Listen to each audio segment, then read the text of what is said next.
vamos começar em nome do Pai, do Filho e do Espírito Santo. Amém. Vinde, Espírito Santo, enchei os corações dos vossos fiéis e acendei neles o fogo do vosso amor. Enviai o vosso Espírito e tudo será criado, e renovarei a face da terra. Oremos, ó Deus, que instruístes os corações dos vossos fiéis com a luz do Espírito Santo, fazei que apreciemos retamente todas as coisas segundo o mesmo Espírito e gozemos sempre da sua consolação. Por Cristo nosso Senhor. Amém. Ave Maria, cheia de graça, o Senhor é convosco, bendita sois vós entre as mulheres e bendito é o fruto do vosso ventre, Jesus. Santa Maria, Mãe de Deus, rogai por nós, pecadores, agora e na hora de nossa morte. Amém. Glória ao Pai, ao Filho e ao Espírito Santo, como era no princípio, agora e sempre. Amém. Cristo Rei nosso, venha a nós o vosso reino. Virgem prudentíssima Maria, Mãe da Igreja, rogai por nós. Em nome do Pai, do Filho e do Espírito Santo. Amém. O pessoal me mandando aqui a solicitação a partir do WhatsApp. Bom, pessoal, então, nós vimos na aula passada, não sei se vocês lembram, a gente viu um pouco da história da liturgia, né? A gente viu como a liturgia é algo presente e real na nossa vida, né? Tem um passado muito interessante, muito importante no Antigo Testamento, tem uma manifestação muito importante nas nossas vidas, a partir da vida, morte de Jesus e a sua ressurreição, obviamente.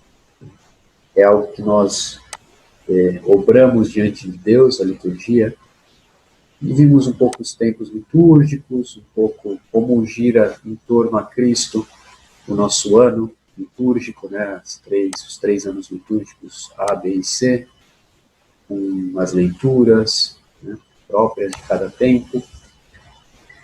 E hoje, em concreto, eu quero conversar com vocês um pouco sobre a Santa Missa, o sentido da Santa Missa, cada parte da Santa Missa, né? Porque muitas vezes nós nos acostumamos, digo por experiência própria, né? A gente se acostuma a participar da Santa Missa, sem ter uma noção real do que está acontecendo ali, que é a própria vida de Cristo.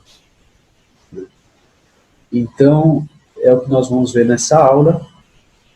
É algo que nós estamos muito acostumados a associar à liturgia, né? Normalmente, quando a gente fala de liturgia, a gente associa diretamente à missa, ainda que é mais ampla a liturgia, mas é o centro da nossa semana. E agora que nós estamos nesse período de resguardo, de quarentena, em casa, muitos de vocês não estão podendo participar da Santa Missa, as igrejas estão fechadas. Então é importante que a gente também valorize aquilo que nós tivemos com tanta facilidade, né, e agora fica um pouco mais difícil de ter. Então, vamos lá, está todo mundo vendo a apresentação aí? Se alguém tiver algum problema, pode me escrever uma mensagem por WhatsApp, eu estou conectado aqui também. E aí, se tiver algum problema, vocês me avisam, tá bom? Então, o sentido de cada parte da Santa Missa. A Santa Missa, ela se divide em duas grandes partes, mas são 4 partes em total. As 2 grandes partes principais, o miolo, como vocês podem ver, é o rito da palavra, liturgia da palavra, e depois o rito sacramental, a parte onde nós recebemos a Eucaristia pelas mãos do sacerdote.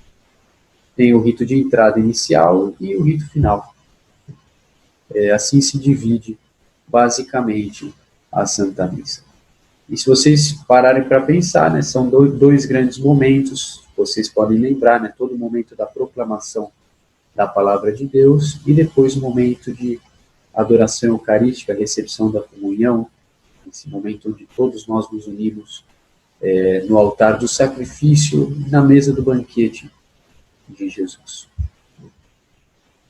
A Santa Missa é algo que nós devemos primeiramente conhecer, né, para participar da missa com fé e alegria, além da sua formação catequética básica.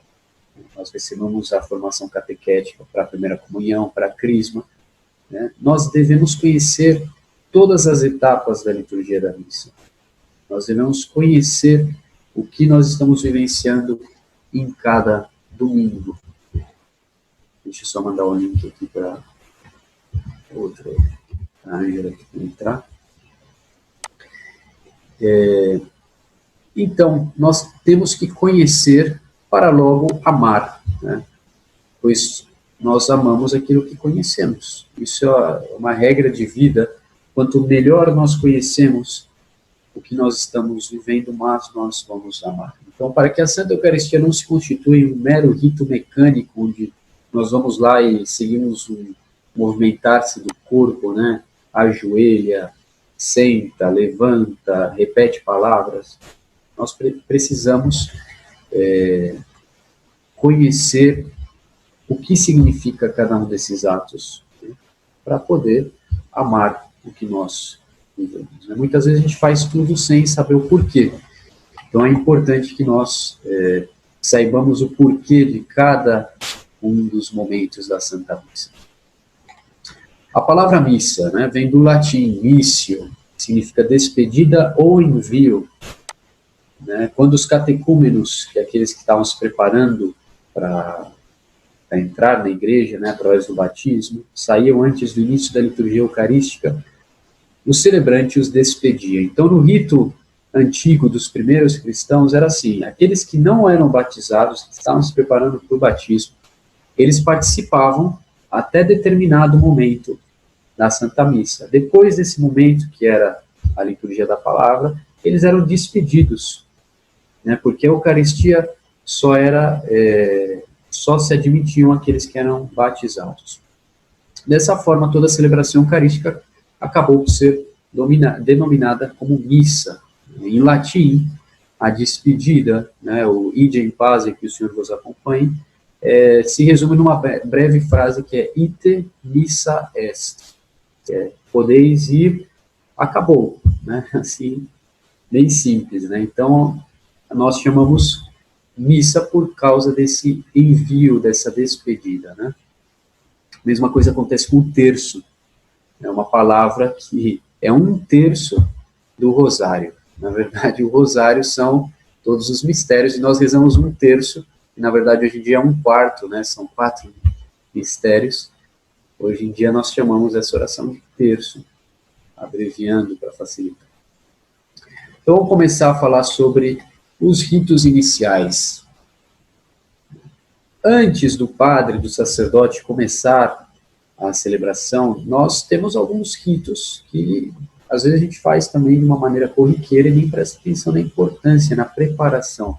Quando nós entramos numa igreja que tem um sacrário, que tem a presença real de Cristo e Eucaristia, nós fazemos uma genuflexão, né, que é um gesto de adoração a Jesus Eucarístico. Nós entramos, nós nos persignamos também. Nós temos essa tradição de entrar no ambiente sagrado através desses gestos, né? Porque a presença de Cristo, ela é real. Normalmente nas paróquias nós temos também um comentarista, que ele prepara, através de um comentário, de uma leitura, ele nos convida a entrar na Assembleia, né? E é ele que também muitas vezes fala, nos solicita estar em pé para receber o sacerdote. Canto de entrada e sinal da cruz, né? Vocês estão acostumados aí na missa dominical, que sempre está bem preparada, tem muitos cantos, tem uma preparação da equipe de liturgia. Normalmente a missa do dia a dia que nós temos aqui no seminário nem sempre tem um canto de entrada, né, porque é uma missa mais breve, uma missa mais silenciosa, né? Mas o canto de entrada na missa dominical, que é o dia do Senhor, é um canto de preparação, é um canto que estimula a oração, o contato com Deus. Então, é também uma procissão de entrada, onde o ministro, o sacerdote, os acólitos, eles se dirigem até o altar, né? Tanto que é uma procissão com muita devoção, que o sacerdote termina beijando o altar, né, com o diácono, caso ele esteja presente, ou outros sacerdotes. O beijar o altar é esse significado da presença de Cristo, né? Algo sagrado. Na missa antiga, por exemplo, o sacerdote rezava, e ainda muitos sacerdotes rezam, aquela oração que eu estou entrando no altar de Deus, né? O Deus que alegra a minha juventude. Então, logo depois de beijar o altar, o sacerdote vai fazer o sinal da cruz, né? O povo acompanha e todos respondem amém. Ou seja, assim seja. Na presença da Trindade, em nome do Pai, do Filho e do Espírito Santo, e todos respondem amém. Assim seja. E assim nós começamos a celebração eucarística. E a celebração, ela começa com essa frase, né? A graça de nosso Senhor Jesus Cristo, o amor do Pai e a comunhão do Espírito Santo estejam convosco. A Santíssima Trindade é invocada.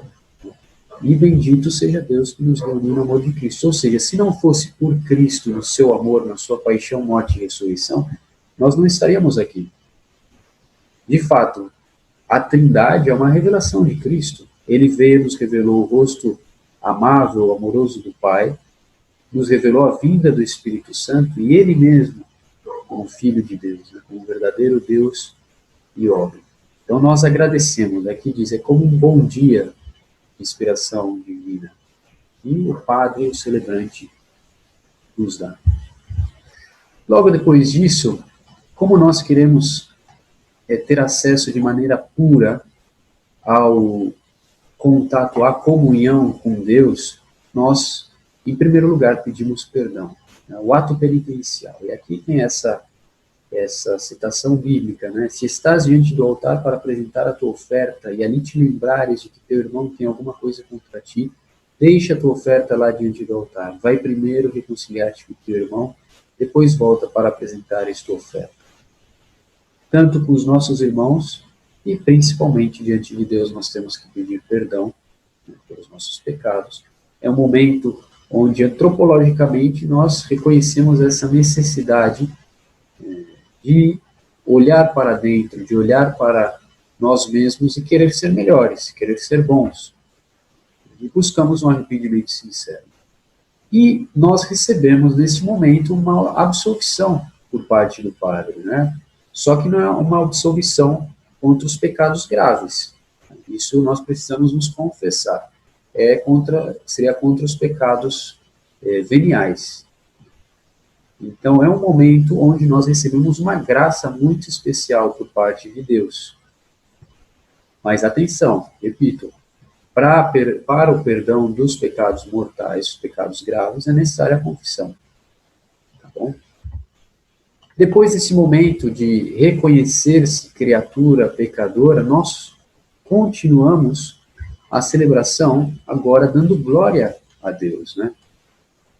Então, o hino de louvor, o glória, nós cantamos nos domingos, né, algo solene. Nós invocamos, louvando a Deus, assim como aqueles anjos que reconheceram a Cristo que nascia em Belém, né? Glória a Deus no mais alto dos céus e paz na terra aos homens de boa vontade. Paz na terra a todos nós. Então, esse glória, ele pode ser cantado, pode ser recitado, né, com exceção do período de Quaresma no Advento, né, que são tempos mais penitenciais, tempos de silêncio, tempo de oração, né. Então, nós tentamos mostrar também, nesse período de Quaresma e Advento, a nossa dor, o nosso arrependimento. Mas o glória quer ser nos outros períodos, principalmente no domingo. Agora nós tivemos a celebração da vigília, acho que vocês puderam acompanhar pelos meios de comunicação ou pela televisão. O glória, né, depois de toda a Quaresma, sem cantar o glória, sem recitar o glória, chega esse glória glorioso, né, desculpa a redundância, onde nós rendemos essa necessidade nossa de dar glória a Deus. E depois desse ato penitencial, onde nós nos reconhecemos pecadores, desse louvor a Deus, por Ele ser o nosso Criador, por Ele darmos a vida e a salvação, o sacerdote vai fazer a oração coleta. Do latim, colligere, que quer dizer recolher, coletar. Então, essa oração ela vai dar sentido para a celebração eucarística. É uma petição que o sacerdote faz em nome de toda a Assembleia. Essas orações coletas foram recolhidas ao largo da igreja, escolhidas para dar a cada semana um sentido, uma oração especial. E essa oração coleta vai ser rezada durante toda a semana, iniciando no domingo. E normalmente, se não tiver uma outra missa votiva de algum santo, de alguma ocasião especial, vai ser essa mesma oração onde nós estaremos pedindo por uma intenção especial. Então, o sacerdote convida a todos com oremos, né? É uma oração que ele recita, mas que todos nós, com o nosso coração, vamos estar unidos. Então, se vocês ainda não prestaram atenção ou não têm o hábito de parar um momento para escutar as palavras do sacerdote, na próxima missa que vocês assistirem, preste atenção no oremos e nas palavras que o sacerdote vai dizer, e que o seu coração, né, que os nossos corações se unam ao sacerdote neste momento. Daqui 10 minutos vai acabar a primeira parte da reunião. O que eu vou fazer? Eu vou mandar novamente o link para vocês, por e-mail, né? E aí vocês se conectam de novo, tá bom? Eu aviso vocês. Bom, então, o padre ele vai elevar as suas mãos, fazer o oremos, né? E todos nós respondemos com amém, com assim seja. E essa oração vai ser o que vai guiar, né, as nossas intenções durante a missa. Tá bom? Uma coisa interessante, as orações são dirigidas ao Pai, né? Só que o Pai, nos céus, ele vai escutar o Filho, que é Jesus Cristo. Então, todas as nossas orações que são encaminhadas a Deus Pai, elas têm que ser levadas através de Jesus Cristo, né? Ele é o nosso único mediador, como diz a Sagrada Escritura.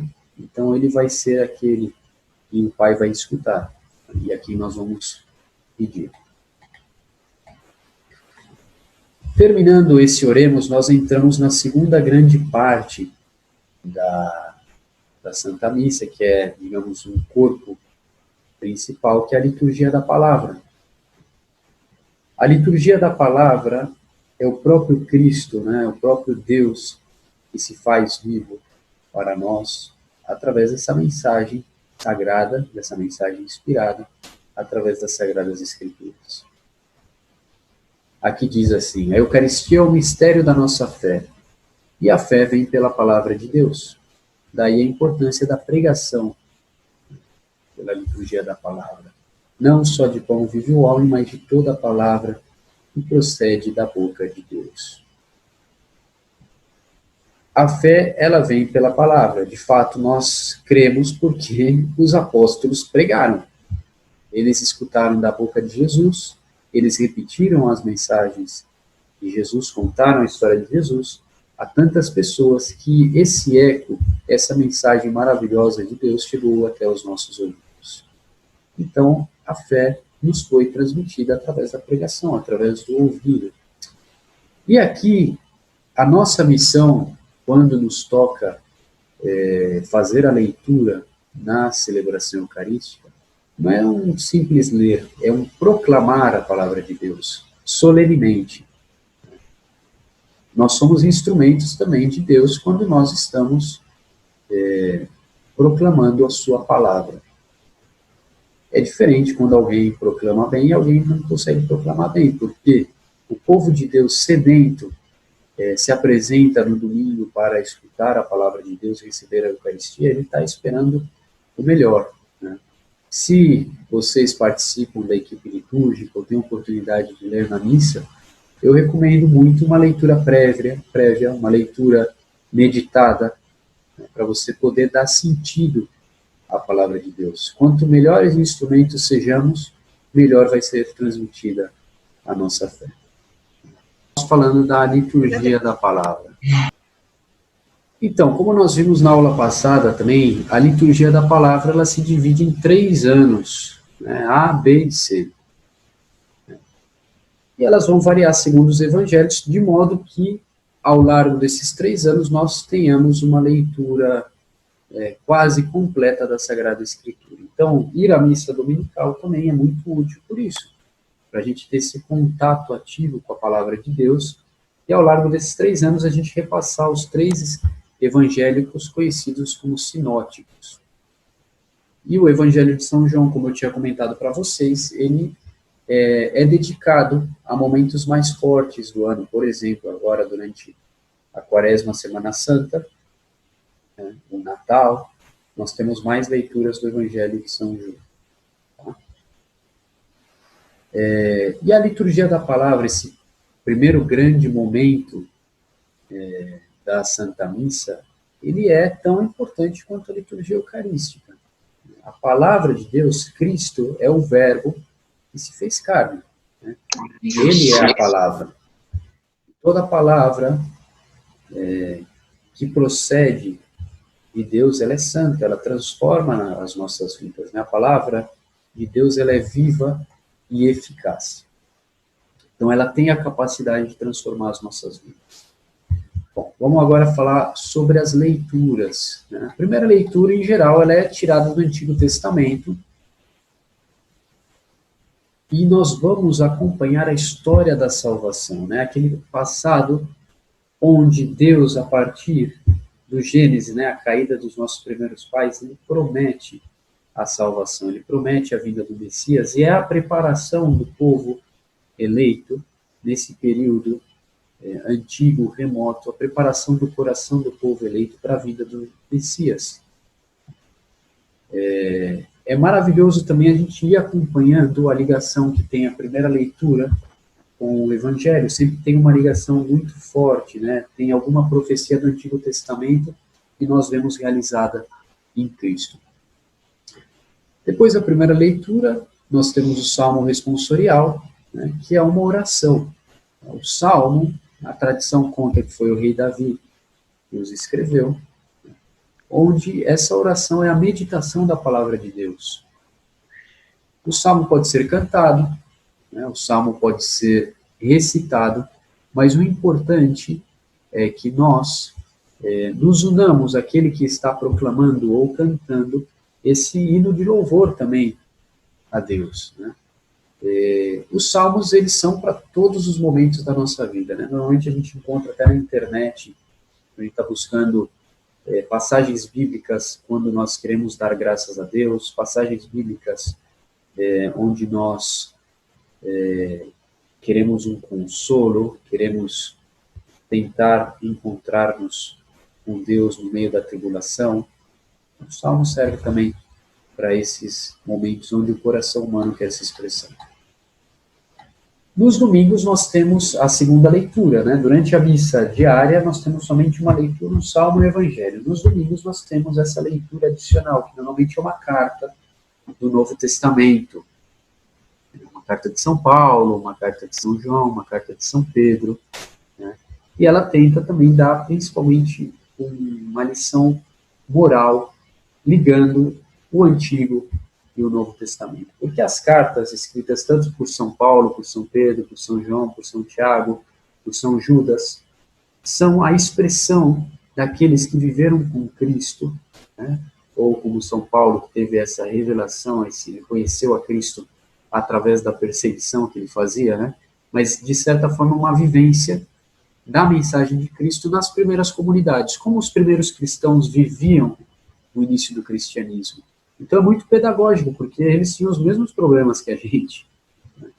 Problemas familiares, problemas sociais, né? A segunda leitura ela é muito pedagógica, principalmente por isso, porque ela nos mostra como o cristão deve ver a mensagem de Cristo. E depois disso nós temos a aclamação ao Evangelho, nós cantamos normalmente o Aleluia. Aleluia é um aplauso, é uma maneira de aclamar, é uma maneira de dizer que algo grande está por vir. Né? E esses aplausos, esse aleluia, é diante do Senhor mesmo, da palavra de Deus, que vem através dos evangelhos. Ele é acompanhado de uma antífona, o Aleluia. Uma antífona, uma breve antífona que faz um resumo do que nós vamos ver no Evangelho.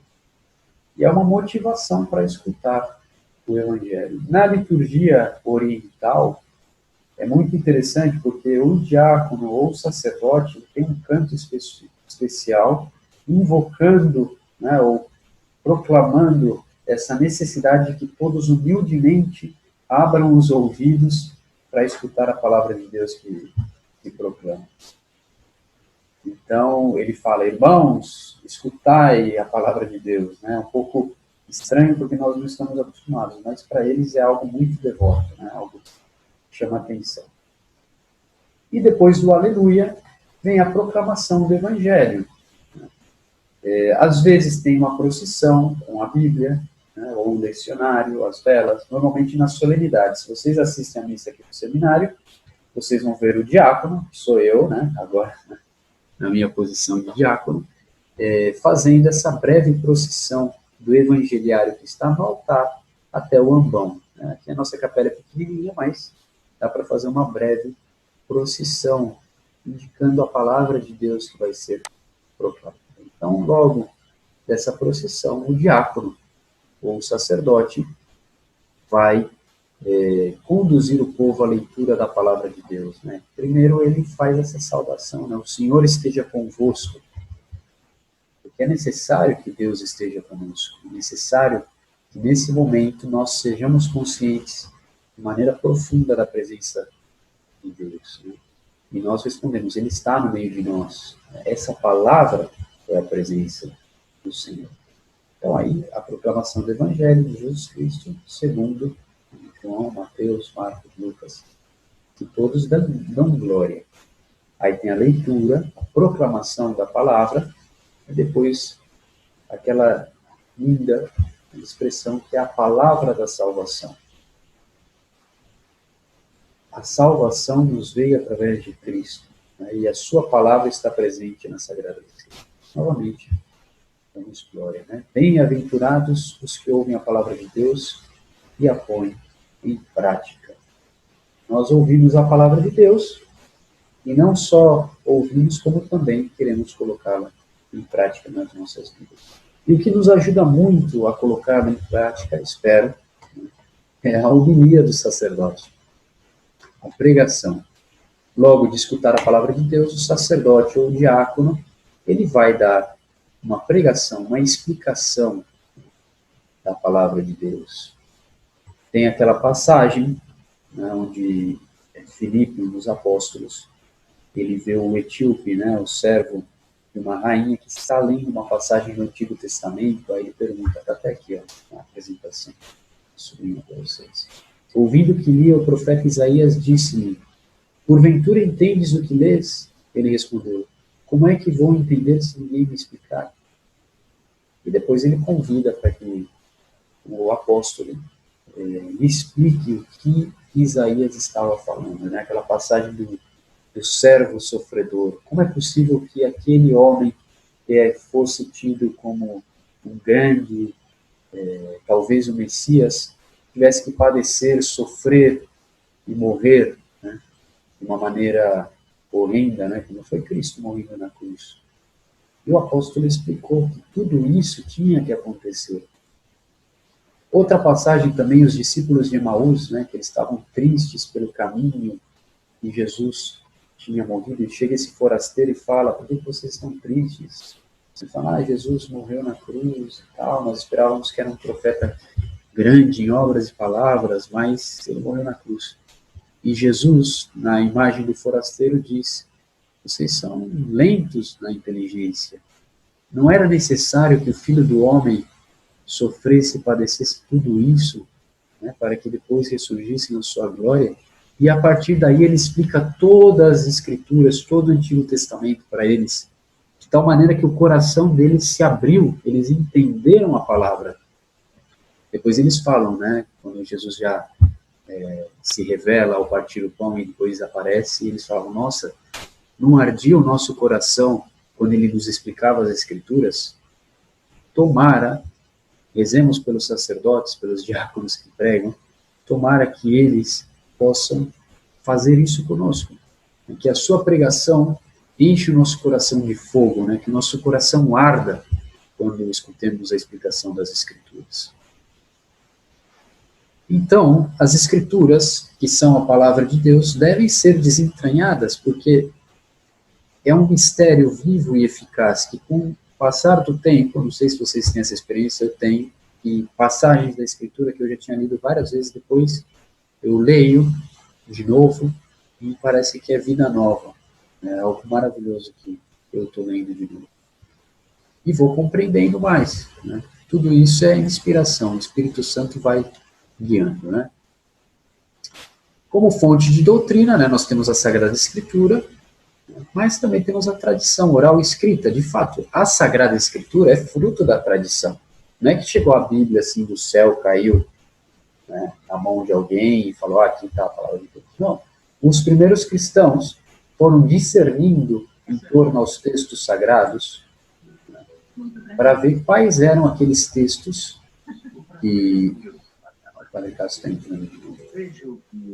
Quais eram aqueles textos que seriam os textos inspirados por Deus. Porque naquela época do primeiro cristianismo, do início do cristianismo, muitos textos estavam por aí, né, falando da vida de Cristo. Hoje em dia nós conhecemos, por exemplo, os evangelhos apócrifos, que narram a história de Jesus, né, desde uma outra perspectiva, mas o discernimento, o Espírito Santo ajudou a igreja a discernir que aquela não era a palavra de Deus. Eram textos muito bonitos que contavam sobre a vida de Jesus de uma maneira biográfica, mas não eram palavra de Deus.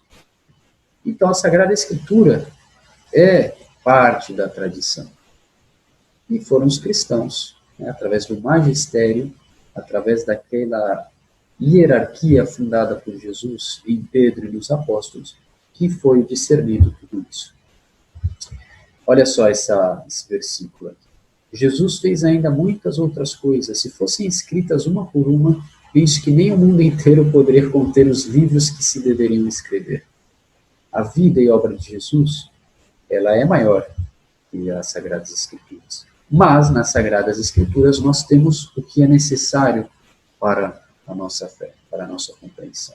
E a tradição, que é como essa palavra foi transmitida, é aquela que nos interpreta no magistério como essa mensagem deve ser transmitida para cada um de nós.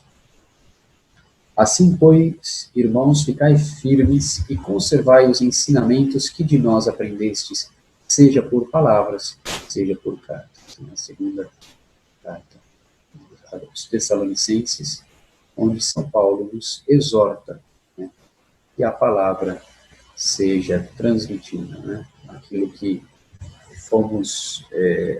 nós recebemos por palavras e por carta. Então, depois da homilia, tem um momento breve de silêncio e reflexão, e o sacerdote retorna à sua sede para professar a fé, né?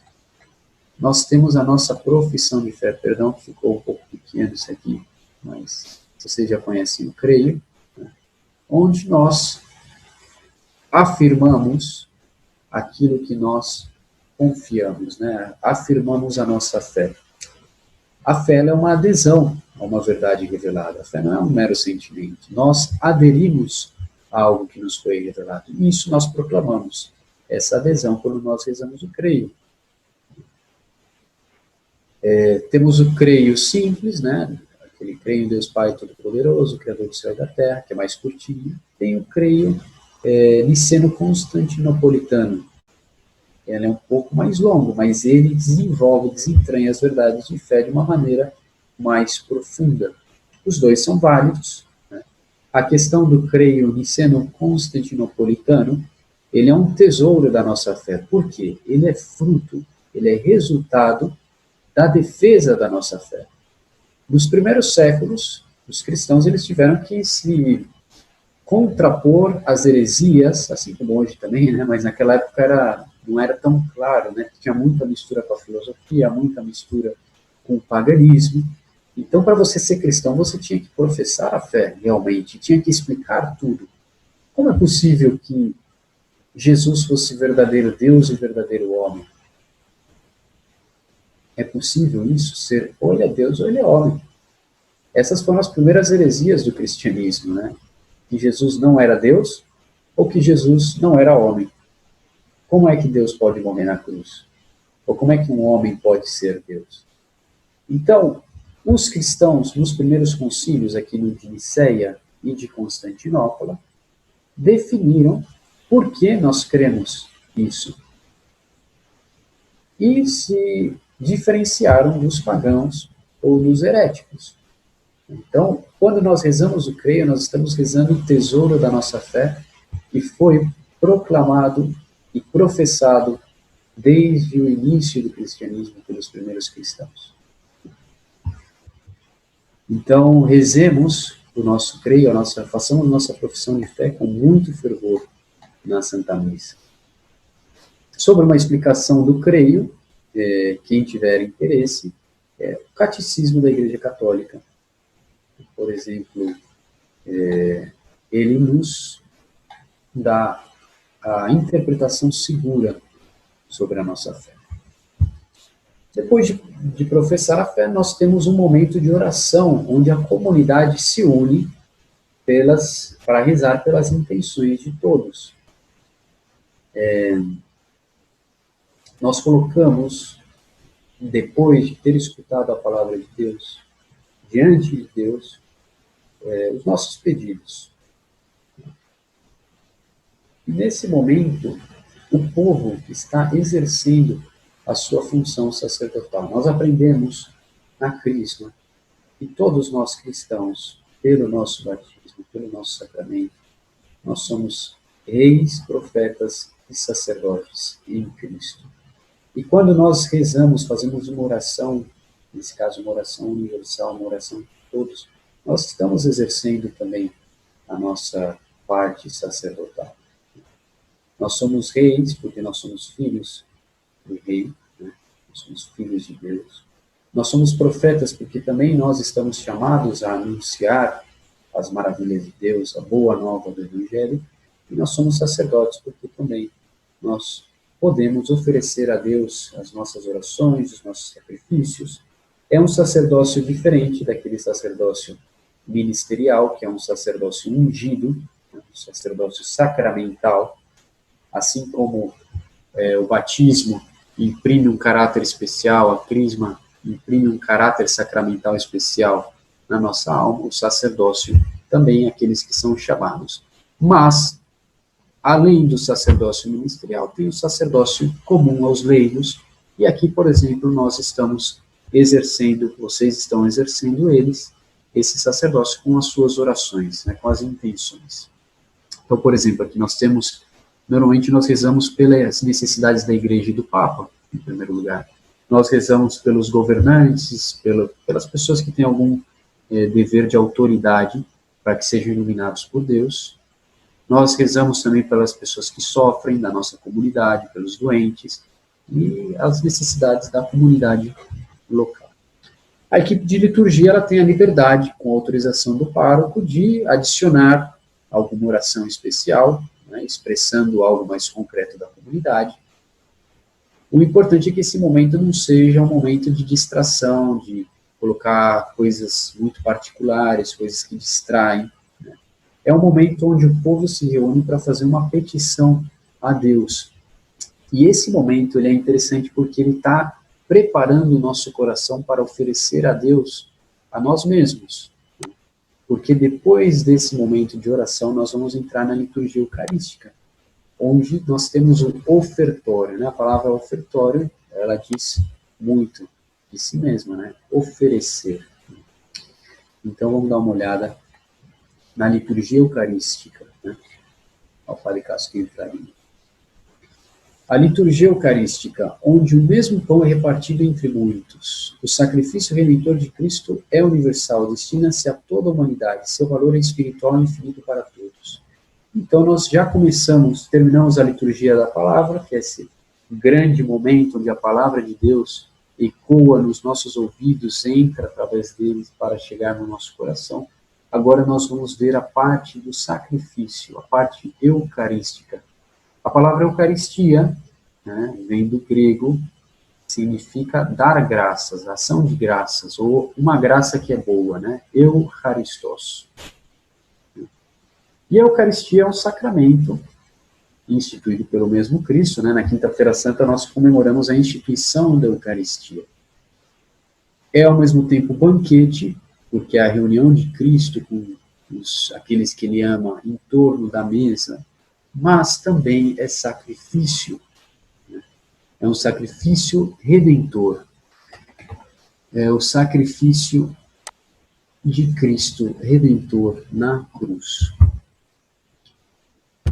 Por que é importante essas duas noções de banquete e de sacrifício? Banquete, porque em torno à mesa nos reunimos para a comunhão. Jesus quis ter essa última ceia com os seus discípulos, né?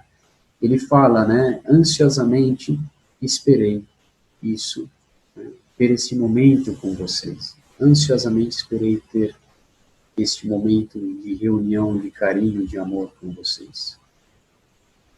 Então, por isso é banquete. Por outro lado, também é sacrifício. Porque este banquete onde eles relembravam a escravidão, a liberdade da escravidão do Egito, onde eles imolavam um cordeiro, agora esse cordeiro vai ser substituído pelo verdadeiro sacrifício. A gente não escuta na missa, eis o Cordeiro de Deus, aquele que tira o pecado do mundo. Então, agora é o momento onde o altar se converte também um lugar de sacrifício daquele cordeiro. Todos os gestos, palavras, preces e cantos da liturgia da palavra devem levar a Assembleia a participar da ceia que o Senhor desejou ardentemente celebrar com seus discípulos. É um caminho, um percurso, desde a saudação inicial, do ato penitencial onde nós pedimos perdão, da glória que nós damos a Deus, da liturgia da palavra que nos relembra, nos faz relembrar a história da salvação no Antigo e no Novo Testamento também, com o Evangelho de Jesus, é a palavra. Tudo isso nos prepara para viver agora o sacrifício de Cristo. Preparação das oferendas, o ofertório, como eu falei para vocês. Durante a preparação das oferendas, canta-se o canto do ofertório. Normalmente, a gente nem presta atenção, né? O ofertório, o pessoal leva as oferendas, tem o pessoal cantando, mas esse é um dos momentos culminantes da celebração, porque na missa parece que é tudo homogêneo e igual. O ofertório ele é diferente, porque cada dia que nós participamos da celebração eucarística, nós oferecemos algo diferente. Obviamente, o pão e o vinho, mas nós oferecemos a nós mesmos. Quando o sacerdote eleva a patena na celebração, nós temos que colocar nessa patena também todos os nossos sacrifícios, todo o nosso ser, para estar com Deus. Então, durante a preparação das oferendas, vamos cantar algo, né? Vamos ofertar o pão e o vinho. Em algumas outras ocasiões se ofertam flores, se oferta o trabalho que as crianças fazem na catequese, etc., né? Mas o mais importante disso é ofertar o nosso coração, né? Ofertar o nosso trabalho, fruto do nosso trabalho, mas ofertar o nosso coração. É o momento que também tem a coleta, né? E a coleta, né, é bom esclarecer isso, porque tem gente que às vezes não gosta do tema da dízimo ou da coleta, mas no fim das contas nós vivemos numa instituição que depende, né, de meios econômicos para a manutenção da casa de Deus. Então não é uma esmola que nós estamos dando a Deus, mas é algo para o nosso bem, né? Nós mantemos a casa de Deus, né, a igreja, o prédio físico, né, pagando luz, pagando água, etc. Então é um momento também de ofertar fisicamente para estas necessidades. Às vezes o ofertório tem uma procissão, né, que vai por toda a igreja, às vezes não, né? Se vocês assistem à missa do dia a dia aqui no seminário, vocês vão ver que não tem uma procissão, ou às vezes tem, né, depende do dia. E nós, como eu comentei, vamos oferecer com o sacerdote ou através do sacerdote os nossos sacrifícios, a nossa vida. Vamos lá. A apresentação do pão e vinho. E esse momento é quando o sacerdote eleva, né? E fala: bendito sejais, Senhor Deus do universo, pelo pão que recebemos de vossa bondade, fruto da terra e do trabalho do homem, que agora vos apresentamos e para nós se vai tornar pão da vida. E nós respondemos: bendito seja Deus para sempre. Normalmente não tem essa oração, nós não escutamos essa oração por causa do canto, né? Mas é uma oração que o sacerdote vai elevar a Deus, né, com os dons. E a mesma coisa com o vinho. Hoje já está acabando o outro momento da reunião. Logo mais vamos ter que nos conectar novamente. Mas vamos lá. Depois, quando o sacerdote está preparando o vinho, ele reza esta oração em segredo, né? Às vezes vocês veem o sacerdote fazendo uma oração assim, silenciosa, não sabemos o que ele está dizendo, pelo mistério desta água e deste vinho, possamos participar da divindade de vosso Filho, que se dignou assumir a nossa humanidade. É a participação, essa gotinha de água que cai no cálice, é a nossa participação nesse mistério, né? Participando da divindade do Filho. A mistura da água e do vinho, né, e o couro de uva, simboliza a união da natureza humana com a divina. Nós, água, na missa nos unimos a Cristo. É a mesma oração, bendita oração a Deus, universo. E depois dessa oração de bênção, de oferecimento, o sacerdote ele vai lavar as mãos, né, porque toda essa ritualidade que nós vemos na Santa Missa, ela tem uma consonância com os ritos do Antigo Testamento, né?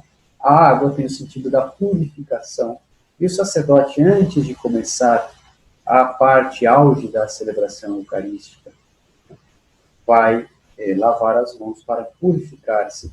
E olha só a oração que ele diz em voz baixa, que bonita, né? De coração contrito e humilde, sejamos, Senhor, acolhidos por vós, e seja o nosso sacrifício de tal modo oferecido que vos agrade, Senhor nosso Deus. E a oração, lavando-se as mãos.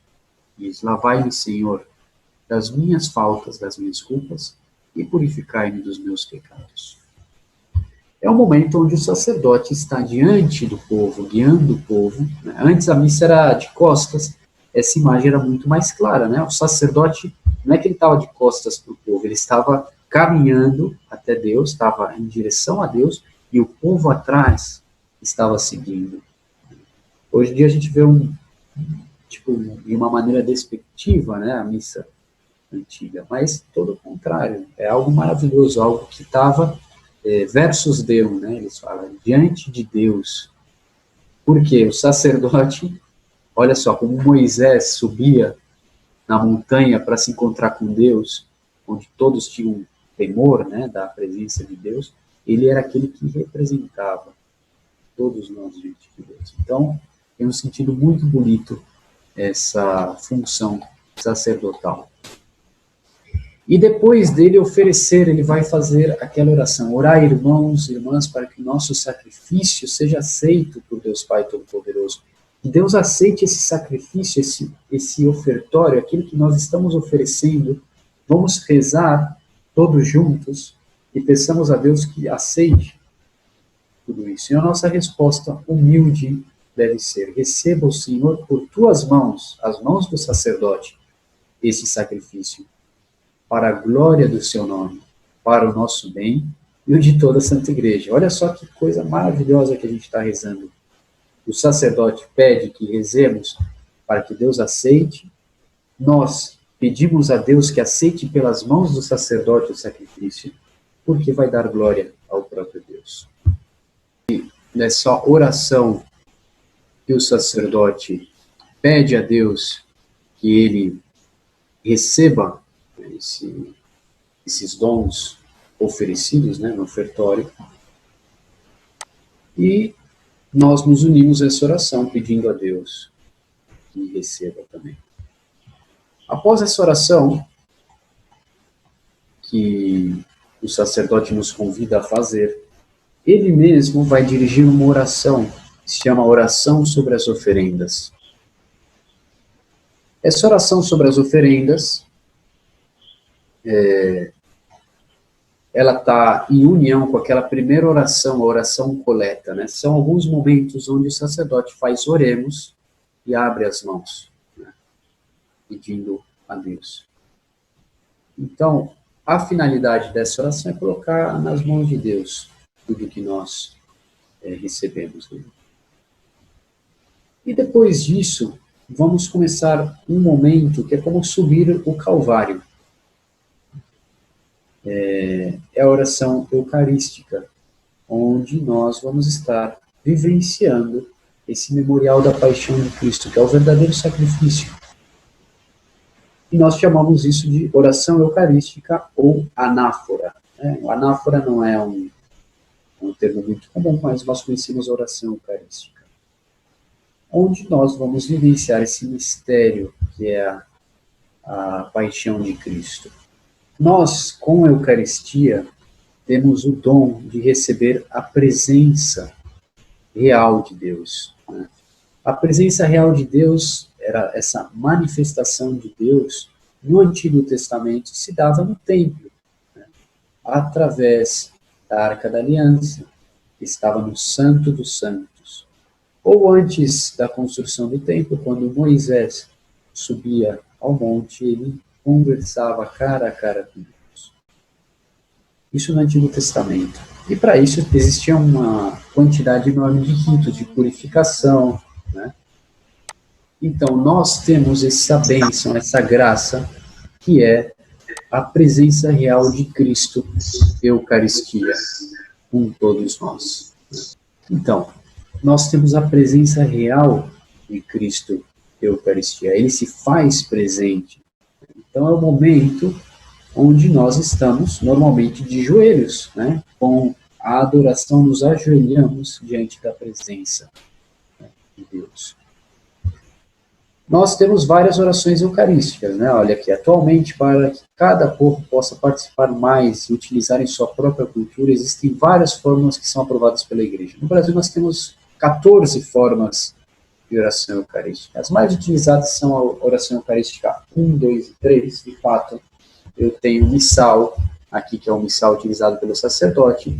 Tem essas fitinhas, né, aqui, são indicativas para o sacerdote encontrar as orações eucarísticas, né, e fazê-las com o povo, né. Então, aqui, por exemplo, dá para ver, talvez, oração eucarística número 1, ou cânon romano, né, que é a mais antiga que nós temos. Depois, na outra fitinha, número 2, número 3, etc. São as maneiras que nós temos de prepararmos para viver este mistério. A oração eucarística, ela é composta inicialmente por um prefácio, né? Prefácio é a mesma palavra, diz pré-fácio, o que se faz antes, né? E é uma oração de abertura que introduz ao mistério eucarístico. E essa oração, ela vai estar baseada de acordo com os tempos litúrgicos, de acordo com o tipo de festa, né? E ela começa com aquela invocação que nós conhecemos: o Senhor esteja convosco. Nós respondemos: Ele está no meio de nós, a presença de Deus está aqui. Corações ao alto, o que quer dizer? Que o nosso coração, a resposta, está em Deus. O coração não é simplesmente um órgão físico, né? Mais que isso, o coração é uma representação daquilo de mais profundo e íntimo que nós temos. O nosso coração, aquela base de todos os nossos sentimentos, afetos, o nosso amor está em Deus. E por isso nós damos graças ao Senhor nosso Deus. E a nossa resposta é nosso dever dar graças. É nossa salvação dar graças a Deus. Algo tão simples que nós devemos habituar-nos a fazer todos os dias, dar graças. Isso é o nosso dever como criaturas, porque Deus nos dá a vida. E é a nossa salvação também. Então, no prefácio, nós vamos fazer uma oração. Prestem atenção na próxima Santa Missa que vocês tiverem, tipo de prefácio, ele vai mudando. E nós respondemos no final com aquele canto, ou oração: Santo, Santo, Santo, Senhor Deus do Universo, o céu e a terra proclamam a vossa glória. Nós nos unimos a quem? Aos anjos que estão proclamando a santidade de Deus, né? O santo é tirado de Isaías, né? E quando dizemos 3 vezes, significa o máximo de santidade, santíssimo. Por quê? No hebraico, eles não tinham o superlativo como nós temos, né? Então, eles atribuíam números às palavras. Então, santo, santo, santo, 3 vezes santo, né? Significa o máximo possível, né? Porque 3 é o número da perfeição, né? Então, 3 vezes santo. Ou quando eles não tinham, como não tinham superlativo, eles utilizavam palavras que pudessem representar o que Deus fosse para eles, né? O Senhor Deus dos exércitos, ou o Senhor é a minha rocha e a minha salvação, né? Uma rocha, Deus é uma rocha. Não, que a rocha você está protegido, você está no alto, né? Deus é o meu baluarte, a minha fortaleza. São maneiras de se referir a Deus de uma maneira invocando a sua grandeza, né? O idioma hebraico é assim. E depois desse Santo, Santo, Santo, nós temos a invocação do Espírito Santo. O sacerdote vai estender as mãos sobre o pão e o vinho e vai pedir ao Pai que santifique, mandando o Espírito Santo. É um momento onde nós, normalmente, nos vamos ajoelhar. Porque começa a narração da ceia, a narração da paixão. Neste momento, a Assembleia se ajoelha, ou de pé, né? Alguém não pode se ajoelhar, né? E começa a ceia eucarística, onde o sacerdote vai narrar a paixão através dessa última ceia. Ele pega o pão, deu graças, e deu aos seus discípulos dizendo: tomai todos e comei, isto é o meu corpo, que será entregue por vós. Olha só, Jesus não fala isso representa o meu corpo, ou isso parece, ou isso significa o meu corpo. Não, isto é o meu corpo, que será entregue por vós. E consagra depois o vinho, né? Tomai todos e bebei, este é o cálice do meu sangue. É o cálice que contém meu sangue, o sangue da nova e eterna aliança. Ela é nova, não é a aliança do sangue do cordeiro, do sangue dos bois, é o sangue de Cristo, né? E essa aliança ela é nova e ela é eterna. Dura para sempre. A paixão de Cristo dura para sempre. E vai ser derramado por vós e por todos para quê? Para a remissão dos nossos pecados. Porque Cristo é a verdadeira vítima da Páscoa. Ele é o verdadeiro sacrifício. Pela remissão dos nossos pecados. Ele é o sacrifício propício. E o sacerdote se ajoelha. A presença real de Cristo. A partir de agora, né? Depois da consagração. Nós, por parte nossa, assistentes, que estamos presenciando a consagração eucarística, né, nós nos ajoelhamos, fazemos uma profunda inclinação no momento da consagração. Momento de silêncio, momento de profunda oração, porque nós sabemos que aí o sacerdote está atuando in persona Christi. É um homem, um sacerdote, é um ser humano normal, mas ele atua na pessoa de Cristo, é Cristo mesmo. E a igreja celebra a missa justamente para cumprir o mandato de Cristo, fazer isso em memória de mim. É um memorial da paixão de Cristo. Então, no início, as primeiras comunidades falavam da fração do pão, né, porque realmente era isso que eles tinham captado. O Espírito Santo vai guiando a igreja, abrindo os nossos corações, iluminando o nosso entendimento para perceber a importância. A Eucaristia não é simplesmente uma das coisas que Jesus fez por nós. É a grande surpresa que ele nos preparou durante toda a sua vida. Ele já havia prometido nos dar pão vivo descido dos céus. E esse pão seria a sua carne para a nossa salvação. Vocês lerem no Evangelho de São João, capítulo 6, o discurso do pão da vida, ele já preanuncia tudo isso que nós estamos vivendo. E por isso, o sacerdote vai proclamar: eis o mistério da fé. É um mistério, porque nós não podemos conhecer, sondear as grandezas do coração de Deus. É um mistério da nossa fé. A fé, como eu comentei com vocês, é a adesão da nossa vontade a uma verdade revelada. Nós decidimos aderir, nós decidimos viver esse mistério. Então nós respondemos, anunciamos, Senhor, a vossa morte, proclamamos a vossa vida, vinde, Senhor Jesus. O Salvador do mundo, salvai-nos, vós que nos libertastes pela cruz e ressurreição. Essa oração, onde nós anunciamos o que está acontecendo, anunciamos a morte, mas proclamamos a ressurreição. E pedimos: vinde, Senhor Jesus, Maranatá, venha, Senhor Jesus, estamos te esperando na sua segunda vinda. Ou venha agora no meu coração, agora que for esse verbo comigo. O importante é que nós, neste momento, proclamemos a nossa fé, o nosso crer na presença real de Jesus Eucarístico.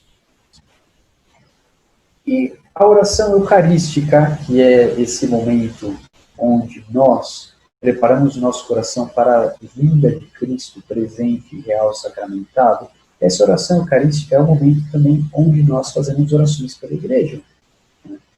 Se vocês prestarem atenção, todas as orações eucarísticas, elas constam de petições onde nós aqui no Brasil respondemos, né? Em outros países não tem aquelas respostas.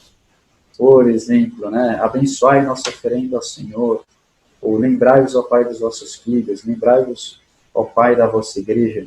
É só no Brasil que tem isso daqui, né? Mas é uma maneira muito bonita da gente participar também, né? A gente, por exemplo, reza pela igreja, né? Quando o sacerdote fala: lembrai-vos, ó Pai, da vossa igreja, que se faz presente pelo mundo inteiro, que ela cresça na caridade com o nosso Papa Francisco, com o nosso bispo, aí, bispo da região, né? E todos os ministros. E nós respondemos: lembrai-vos, ó Pai, da vossa igreja. Depois fala: lembrai-vos dos vossos filhos, que chamastes deste mundo a vossa presença, rezamos pelos defuntos. Lembrai-vos também dos nossos irmãos, né, que estão aqui nessa assembleia.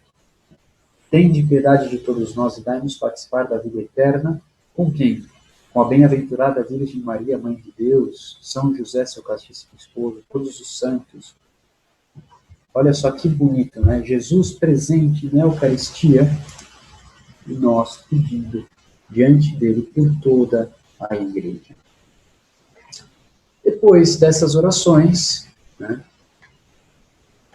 nós fazemos o louvor final, escutamos o sacerdote, e diante de tudo isso, ele vai falar em persona Christi, pedindo ao próprio Cristo, né, que tudo isso se realize.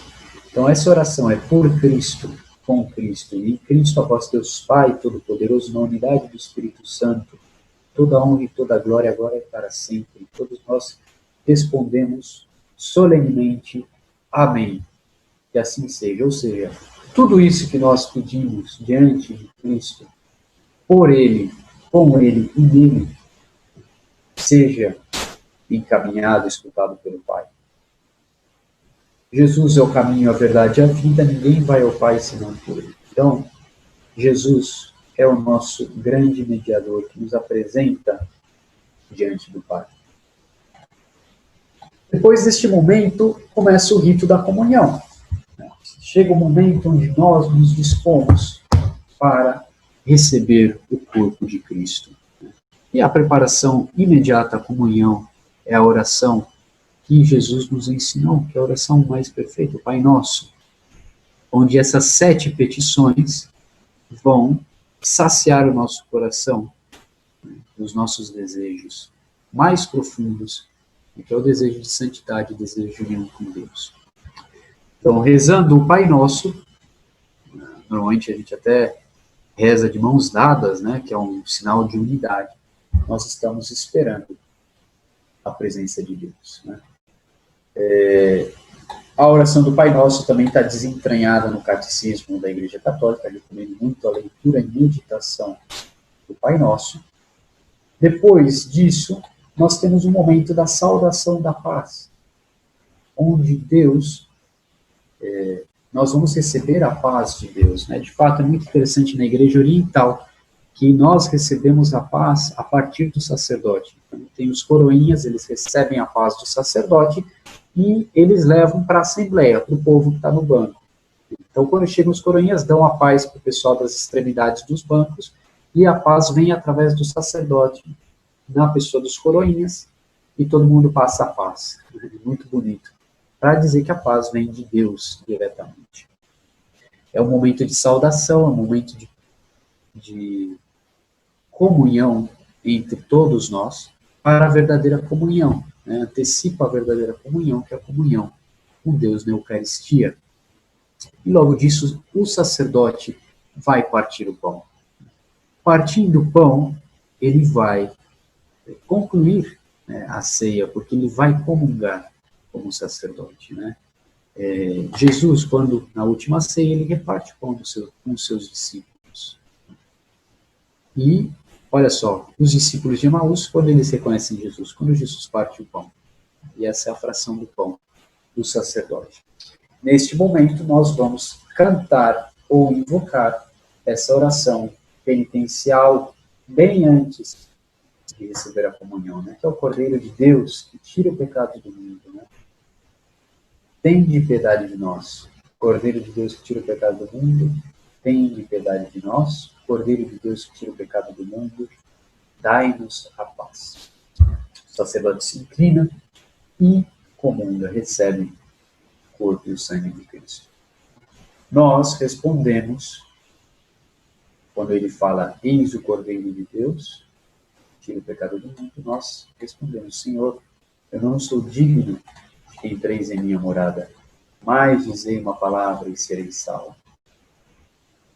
Somos felizes os convidados para a ceia do Cordeiro, mas nós não somos vivos. E por isso nós vamos humildemente pedindo perdão, mas reconhecendo a misericórdia de Deus, nos vamos colocar, estamos aptos, estamos confessados, vamos colocar-nos diante de Deus na fila da comunhão para receber a Eucaristia.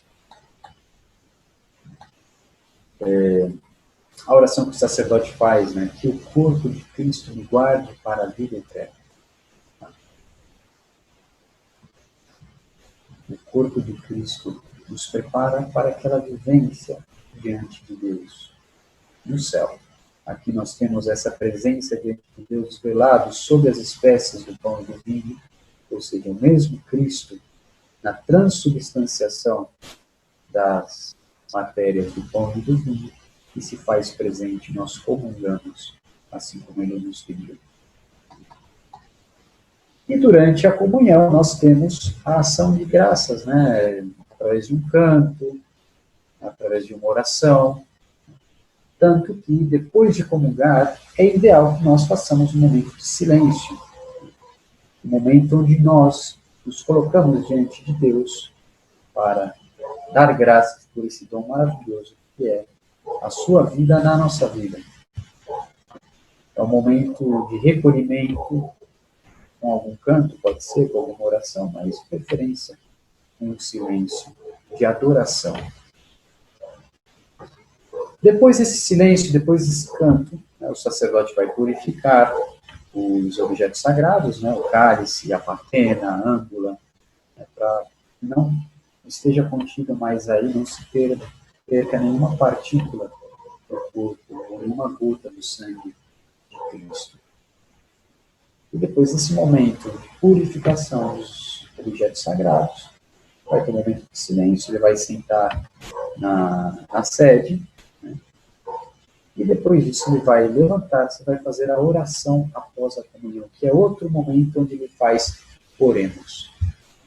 Invoca diante de Deus, em nome de toda a Assembleia, através de uma oração em especial, que essa oração, como eu falei para vocês, está ligada com a oração coleta, está ligada com a oração sobre as oferendas. É uma oração que conclui toda a missa. E aqui terminamos a liturgia eucarística e entramos nos ritos finais, ou seja, o momento onde nós vamos receber a bênção do sacerdote.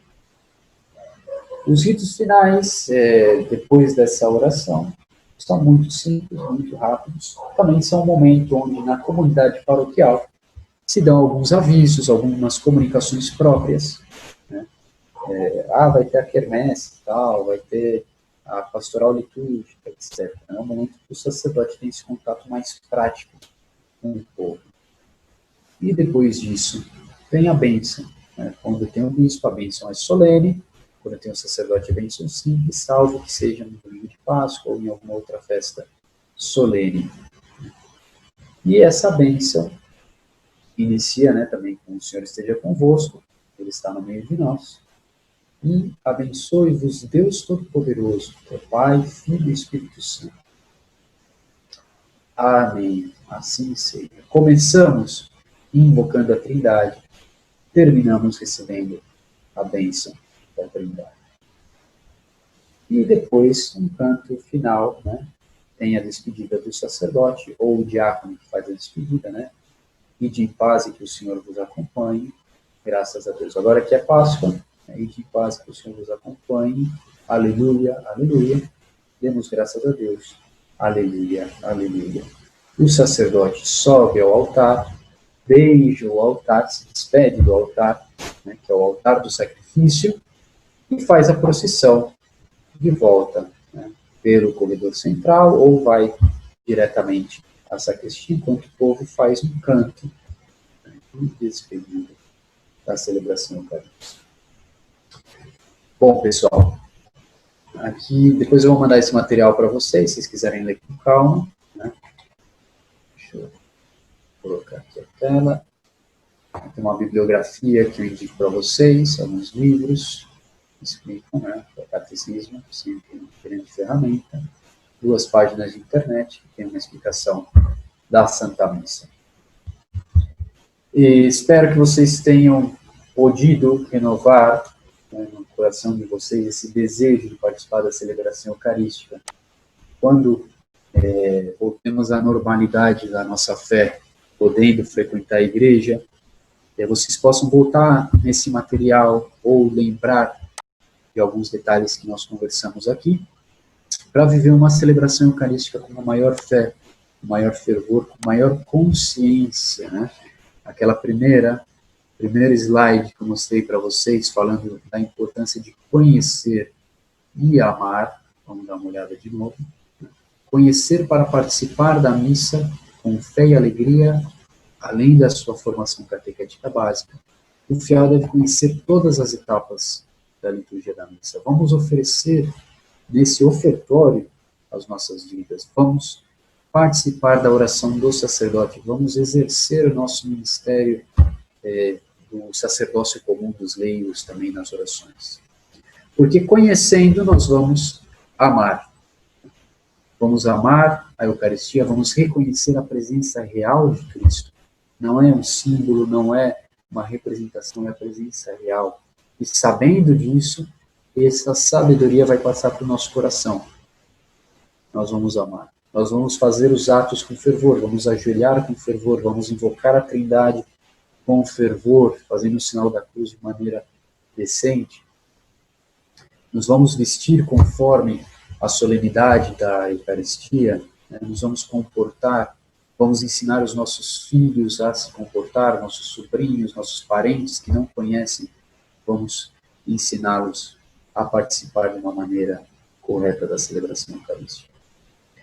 Então vamos ficando por aqui, pessoal. Desejo uma boa noite a todos vocês, bom descanso, né? Que essa quarentena seja um momento de ação de graças também pelas coisas que estamos descobrindo, pelas nossas famílias, pela importância das coisas espirituais nas nossas vidas, na importância do carinho e do amor podemos viver entre todos.